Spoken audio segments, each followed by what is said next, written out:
사회적 문제 해결 리빙랩의 발표를 맡게 된 1조 사랑과 평화소의 정다윗입니다.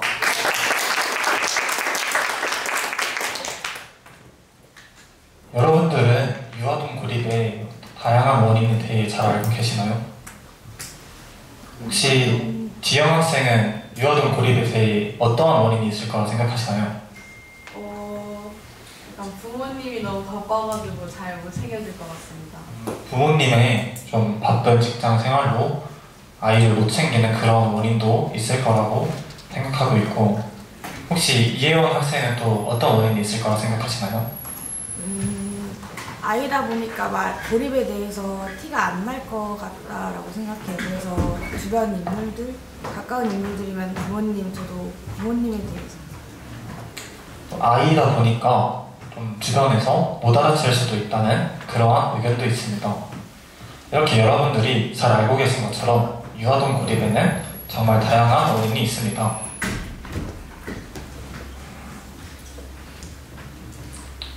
저희가 유아동 고립에 가장 잘 알고 있고 가장 큰 원인은 바로 학대입니다.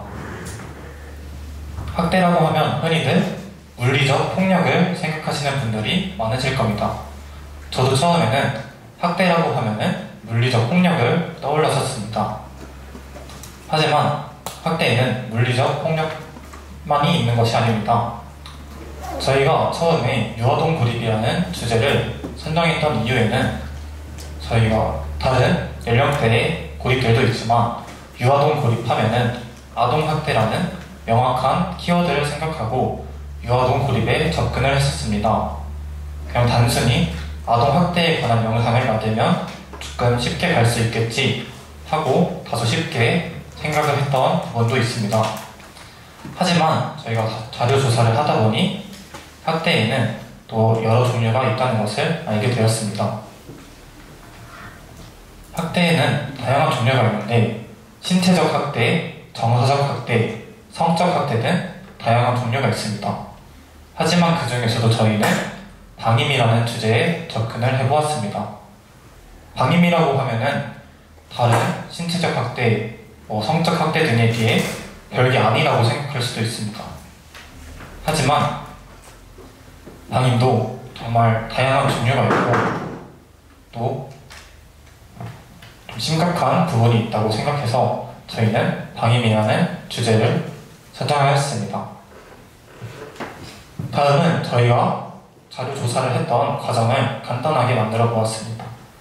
먼저 유아동 고립이라는 주제에서 고립의 의미, 원인, 사례 등을 조사해 보았고 그 중에서도 아동학대라는 키워드를 도출해 아동학대의 피해 사례 현황 및 학대 유형들을 조사해 보았습니다.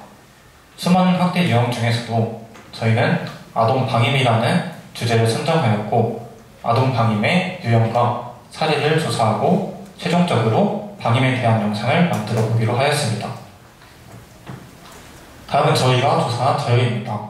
먼저 첫 번째 자료를 보시면 아동학대 피해 사례가 2017년부터 비교적 최근인 2021년까지 매년 증가를 하고 있는 것을 볼 수 있습니다. 또한 정서적 학대와 신체적 학대가 가장 큰 비율을 차지하고 있지만 방임 또한 적지 않은 비율을 차지하고 있는 것을 확인할 수 있습니다. 그리고 아동학대의 가해자는 83.7%로 부모가 가장 큰 비율을 차지하고 있는 사실을 볼 수 있습니다.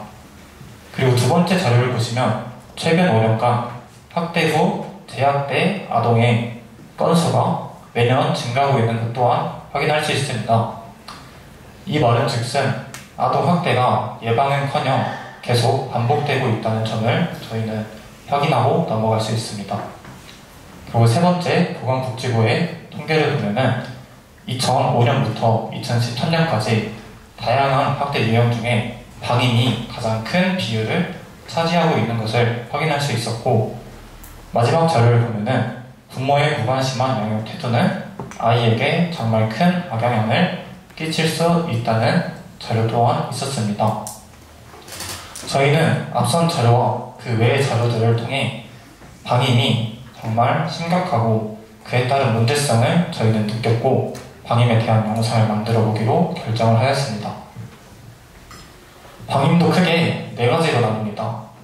저도 처음에는 방임하면 그냥 다 같은 거 아닌가 했는데, 먼저 기본적인 의식주를 제공받지 못하거나 유지되지 못하는 물리적 방임, 다음은 필요한 의료적 처치를 시기적절하게 받지 못하는 의료적 방임, 또 아이의 결석을 방치하거나 학교에 보내지 않는 등 기본적인 교육을 제공하지 못하는 교육적 방임, 마지막으로는 아이의 정서적인 욕구에 충족을 해주지 못하는 정서적 방임이 있습니다.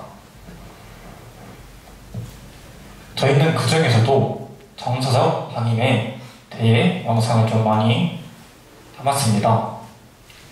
정서적 방임이라고 하면은 다들 어떻게 생각하실지 모르겠지만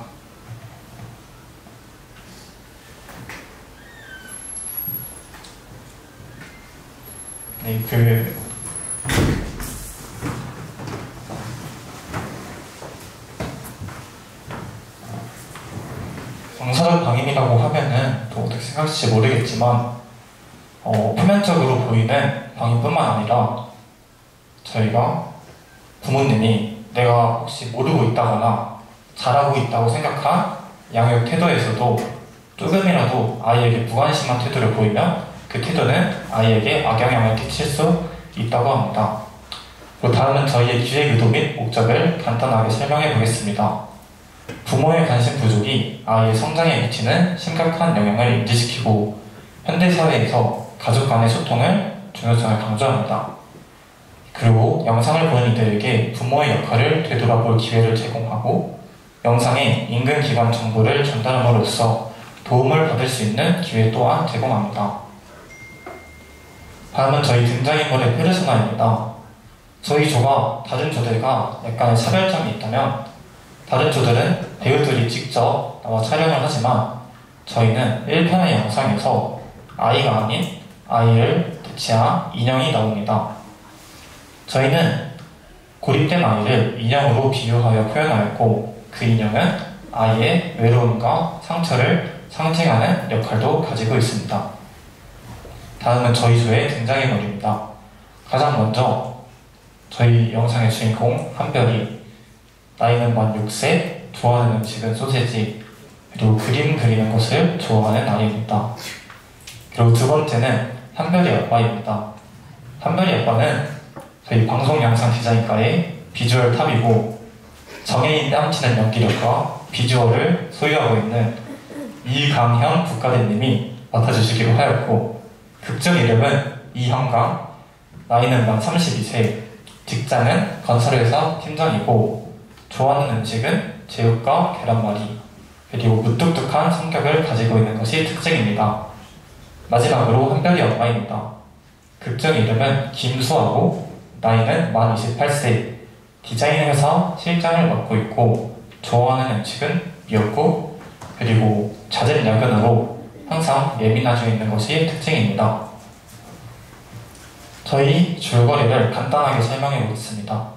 1편에서는 부모의 무관심으로 인해 고립을 겪는 어린아이의 마음의 문이 점점 닫히는 모습을 보여줍니다. 그리고 2편에서는 1편과 같은 상황에서 부모가 조금만 더 노력하고 관심을 가져준다면 아이의 닫혀진 마음의 문은 활짝 열릴 수 있다는 것을 아이의 시점으로 표현합니다. 저희 영상의 기대효과입니다. 영상을 통해 아동 방임의 이해를 돕고 영상 속에서 정보 전달을 하고 아동 방임의 예방을 도울 수 있습니다. 그리고 부모의 역할을 재인식시키므로 부모로서 지닌 책임과 가치관 정립을 시키고 이를 통해 아동학대 피해 사례 가해자의 부모의 비율을 감소시키고 아동학대 후 재학대 건수 또한 감소시켜 자연스레 아동학대 피해 사례가 점점 줄어들 수 있게 하고 이를 통해 유아동 고립에 대한 사회적 문제 해결을 도울 수 있습니다. 마지막으로 저희 조의 타임라인입니다. 먼저 9월부터 10월까지는 주제 선정, 그리고 발표 준비, 또 자료 조사를 중점적으로 해왔고 11월에는 저희가 1차로 11월 7일, 8일에 촬영을 잡아놨습니다. 이에 필요한 장소 섭외, 배우 섭외 모두 마친 상태이고 12월에는 영상물을 다 만들어가지고 최종적으로 결과 발표를 하고 2학기를 마칠 예정이 있습니다. 마지막으로 저희 조의 영상 많은 기대와 관심 부탁드리고 저희 조뿐만 아니라 모든 조의 좋은 결과를 바라면서 이상으로 발표를 마치겠습니다. 감사합니다.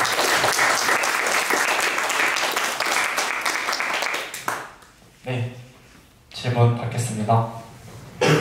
이강현님. 예, 조 이강현입니다. 아까 스토리 내용 들었는데 왜 다른 조와 다르게 인형을 모티브로 영상을 제작하는지 특별한 이유가 있으신지 궁금합니다. 그거는 저희가 두 가지 이유가 있는데요. 먼저 현실적인 문제가 있고 그 다음은 저희가 의도한 목표가 있는데 먼저 현실적인 문제는 저희가 유아동 고립인 만큼 아이가 나와야 되는데 아이는 촬영을 할 때 부모 보호자의 동행도 필요하고 또 사실 아이가 영상을 찍는데 통제가 많이 되지 않을 거라고 생각한 점도 있습니다. 하지만 이게 현실적인 문제지만 저희는 이런 현실적인 문제를 생각하기 전에 처음부터 아이를 인형으로 표현해보자 이런 아이디어가 나왔는데 그 이유는 아이를 직접 출연시키지 않고 인형으로 오히려 비유해서 표현을 하면은 보는 이들이 더 몰입감 있게 볼 수 있고 또 아이의 감정을 조금 더 신선하고 재미있게 표현을 할 수 있지 않을까 해가지고 인형을 표현하기로 했습니다. 감사합니다. 네, 감사합니다. 네. 사조 이한세입니다. 아까 전에 자료기사 설명하실 때 방임 부분보다 학대 관련 부분을 좀 많이 설명하셨는데 혹시 스토리랑 연관해서 뭐 특별한 이유가 있어서 그렇게 하신 건가요? 저희가 영상은 이제 방임이 주제라고 했는데 그 방임이라는 키워드를 도출하기까지의 과정을 아까 설명드렸는데 처음에 유아동 고립의 원인에 아동 학대가 가장 큰 원인이 있었고 학대 중에서도 신체적 학대, 정서적 학대, 방임 같은 학대가 있었는데 저희가 그 중에서도 큰 비율을 차지하고 있는 방임이라는 키워드를 도출했고 또 다른 학대보다는 방임이 좀 주변 사람들이 이건 좀 별게 아니지 않나? 약간 이렇게 생각할 수 있어가지고 저희는 그 부분을 좀 올바른 인식으로 개선시킬 수 있도록 방임이라는 주제를 선정하였습니다. 네. 네. 네, 발표 잘 들었, 2조 김인재라고 합니다. 발표 잘 들었는데 혹시 발표 때 나온 아동학대 이런 반복이 있다고 했는데 그런 그 이유와 또 이런 방임이 또 어쨌든 아동학대 1위라고 하는데 좀 특별히 기억나는 사례와 또 이런 추후에 좀 뭔가 어떤 악영향이 아동학대에 끼치는지 그런 게 좀 궁금해요. 먼저 아동학대가 제약대가 많이 일어난다고 하는 결과를 보고 질문을 하신 것 같은데 저희가 영상에서 다뤘듯이 아동학대의 또 큰 원인이 부모의 무관심한 태도입니다. 그러다 보니 아동학대가 이뤄져도 아동에게 가장 큰 관심을 주고 큰 도움을 줄 수 있는 존재가 부모님인데 그런 부모님이 무관심한 태도를 가진다면 당연히 자연스레 주변에서 도움을 받는 일은 적어질 거고 그에 따라 부모님은 계속 무관심한 태도를 보여 아동학대가 다시 발생할 것이라고 생각을 하고요. 그리고 특별한 사례를 드셨는데 좀 다양한 사례들이 있었는데 부모님이 이제 좀 무관심한 태도로 인해서 아이가 이제 집에 혼자 방치되는 경우가 많아가지고 영양실조에 걸린다거나 또 아까 말했듯이 기본적인 그 교육을 제공받지 못해 유치원이나 학교에 가지 못하는 경우도 많아 또 부모님은 바쁜 직장 생활을 보내고 집에서 다친다거나 혼자 좀 사고를 당한다거나 그런 사례들이 좀 많았던 것 같습니다.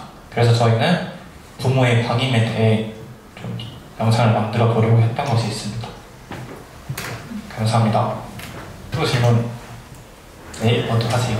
사조 김생명입니다. 그 10분 좀 넘게 그 발표를 들었습니다. 이게 잘 준비했던 것 같습니다. 근데 그 아동 몰입잖아요.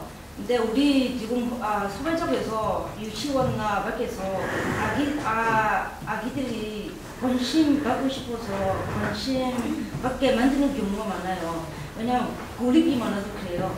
근데 우리 어린이들은 지금 따로따로 있어도 관심도 필요 없고 자기 스스로 살 수 있어요. 배고프면 밥도 찾아 먹을 수 있어요. 근데 아까 질문했던 거에서 애기 지금 아동 선택했던 이유는 애기들이 그 고립이 티가 안 난다고 대답하셨어요. 애기들이 고립이 티가 제일 나요. 이거를 왜 그런 대답도 하셨던 이유가 있을까요? 제가 질문에 대답했던 바는 아이는 가서 티가 나신다고 했는데 티가 나는 건 이제 뭐 부모님에게 조른다거나 관심을 받으려고 문제 행동을 일으킨다거나 이렇게 많이 티가 난다고 생각할 수 있는데 제가 말한 거는 아이의 고립인데 그 고립이 아이가 평소처럼 똑같이 부모님에게 조른다거나 이렇게 관심을 받으려고 장난을 친다거나 이렇게 할 수 있는데 그걸 이제 부모님이나 뭐 주변 사람들이 얘가 또 장난을 치는구나 하고 얘가 그냥 심심해서 그런가 보다 혹은 나한테 관심을 받으려고 그런가 보다 이렇게 그냥 가볍게 생각하고 무시할 수 있는데 이 아이가 진짜 고립으로 인해 우울증에 걸린다거나 혹은 다른 좀 마음에 상처가 있는다거나 이런 것을 아이는 직접적으로 표현을 하는 방법을 정확히 자세하게 설명할 줄 모르고 저희 같은 어른에 비해 표현하는 방법이 좀 많이 미숙하다 보니까 어른들이 또 이해를 하는데 많은 어려움이 있을 거라 생각해서 아이의 고립은 주변에서 좀 알아채기 쉽지 않다라고 말씀을 드렸던 것입니다. 감사합니다. 네, 사조 윤상우입니다. 방임의 종류에서 정서적 방임을 택하셨는데 영상에서 부모님들이 잘 챙겨주시더라도 유치원이나 어린이집, 우리 한별이가 6살인데 유치원이나 어린이집을 다니겠죠? 어린이집에서 정서적 방임을 시키면은 알 수 있는 방법과 그 부모님들이 알 수 있는 방법과 해결 방안이 혹시 있을까요? 다시 한번 질문. 그러니까 한별이가 6살인데 유치원이나 어린이집을 다닐 나이이지 않습니까? 거기 유치원 측에서 정서적 방임을 한별이한테 시키면은 우리 부모님들이 어른들이 알 수 있는 방법과 해결 방안이 궁금합니다. 한별이가 이제 유치원을 다닐 때 어른들이 알 수 있는 방안을 말씀하시는 건가요? 네, 정서적 방임을 당했을 때. 저희가 일단 극 중에서는 한별이가 유치원을 따로 다니는 그런 내용은 안 들어가는데 만약에 유치원을 다닌다고 하면은 유치원 선생님이나 유치원에 있는 어른분들이 조금 더 이 아이가 다른 아이들에 비해 다른 행동을 한다거나 그런 부분을 보고 부모님에게 연락을 하는 등의 그런 조치를 취할 수는 있지만 저희 영상에서는 다루는 내용이 아까 앞서 말씀드렸듯이 부모님의 좀 바쁜 직장 생활로 한별이에게 무관심한 태도를 가집니다. 그래가지고 주변에서 부모님에게 뭐 따로 전화를 한다거나 알릴 수 있는 그런 상황도 아니고 한별이가 스스로 부모님에게 그런 것을 표현해야 하는데 부모님은 이제 바빠서 지속해서 무관심한 태도를 가지고 그로 인한 문제가 일어나는 그런 내용을 담았습니다. 네, 감사합니다. 발표 하세요. 네. 사조 선생님입니다. 지금 세상적으로 지금 아기 하지 않았냐? 예, 다시 물어봐도 될까요? 예, 감사합니다. 네. 세상적으로 아동 고립은 사회적이나 유치원에서 제일 많이 생겨요. 근데 지금은 스토리는 부모님이랑 가족 스토리잖아요. 근데 사회적으로 많이 발생하는데 왜냐면 보통 사람들이 자기가 좋아하는 애기들이만 많이 관심을 많이 줘요. 근데 여기는 부모님들이는 아까도 대답했을 때 이게 다치면 그냥 무시한다고 그거를 고립하고 생각했던 것 같아요. 그것이 애기들이 성숙하게 되려고 그냥 무시하는 거 아니고 그냥 빨리 성숙하려고 자기 스스로 해보려고 그냥 해야 하는 이유가 많아요. 근데 지금 가족 스토리로 했던 이유를 알고 싶어요. 왜냐면 세상적으로 이게 아동 고립은 사회적으로 유치원 학교에서 제일 많이 발생해서 그걸 알고 싶어요. 저희가 그 부모님의 스토리를 담은 내용을 궁금하신 것 같은데 네. 가장 먼저 저희가 앞에 자료를 썼듯이 아동학대 가해자의 비율 중에 83.7%로 부모님의 비율이 가장 높고, 그리고 그러다 보니까 또 아이는 가장 시간을 많이 보내는 게 부모님인데, 부모님이 무관심한 태도를 가져서 아동 고립이 많이 일어난다는 자료 조사를 통해서 저희는 부모님에 대한 영상을 담았고, 또 다른 연령대에 비해 저희는 유아동 고립이지 않습니까? 근데 저희가 유아를 타깃으로 영상을 만들어도 아이들은 이해를 못해요. 그래서 저희가 그럼 이 유아동 고립을 어떤 사람들에게 타깃으로 이해를 시켜야 할까 했을 때 또한 부모님 세대가 이 영상을 보고 인지를 하고 이해를 하고 또 아동학대를 예방하는 게 저희의 목표이자 의도입니다. 네. 감사합니다. 또 질문 있을까요? 없으신 걸로 알고 마치겠습니다. 감사합니다.